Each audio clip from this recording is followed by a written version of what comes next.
এতটুকু বড় গরু আমি আমার লাইফে আসলে দেখিনি। গরুটাও ইসাকার মতনই দাফাটি। 12 লক্ষ টাকা চাচ্ছি।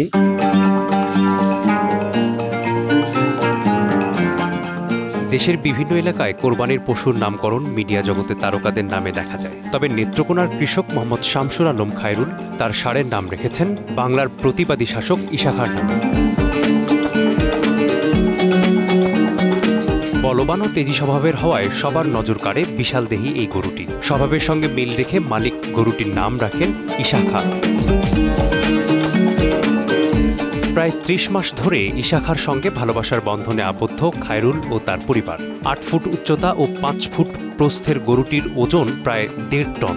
বিশালদেহী গরুটি দেখতে ও দরদাম করতে আসেন স্থানীয় লোকজন। এরকম গরু আমার এলাকাত করে আমার যতটুকু বয়স হয়েছে এই বয়সে আমি দেখছি না, এই আমি প্রথম দেখলাম। আমরা আগে শুনছি যে ইসাকা বড় একজন বাংলার 12 ভূঁইয়ার এক ভূঁইয়া আছেন, বড় শক্তিশালী লোক ছিল ইসাকা। হ্যাঁ, এইটার নামে করণে গিয়া তার নামটা হয়েছে, যার ফলে গরুটাও ইসাকার মতনই দাফাটি। 2-3 দিন আগে উনি বলতেছে যে আমার গরুটার ওজন কত হবে, তখন বলতেছি যে আমি তো এই গরুর আইডিয়া কখনো করতে পারবো না। আর এতটুকু বড় গরু আমি আমার লাইফে আসলে দেখি নাই। ওর মাছ ক্রয় করা হয়েছিল, তখন তার 1 সপ্তাহ বয়স। 1 সপ্তাহ থেকে আমাদের সাথেই সামনে কুরবানি ঈদ বিক্রি করার চিন্তা ভাবনা ইনশাল্লাহ। তো বিক্রি করতেছি, বিক্রি করতে হবে ফার্স্ট বি, তাই খুব খারাপ লাগছে আর কি। ভীষণ শক্তিশালী আর রাগী হওয়ার কারণে গরুটিকে বাজারে নেওয়া যাচ্ছে না। বাড়িতেই বিভিন্ন ক্রেতা আসছে। আশানুরূপ দাম পেলে বিক্রি করবেন বলে জানান খায়রুল। বাছুর ব্যবসা রাখার মতো পরিস্থিতি আমার ছিল না, না খাওয়াইয়া কিছুদিন রাখছি, ভাইয়া দেখা যায় বাছুরটা বড় হইতেছে।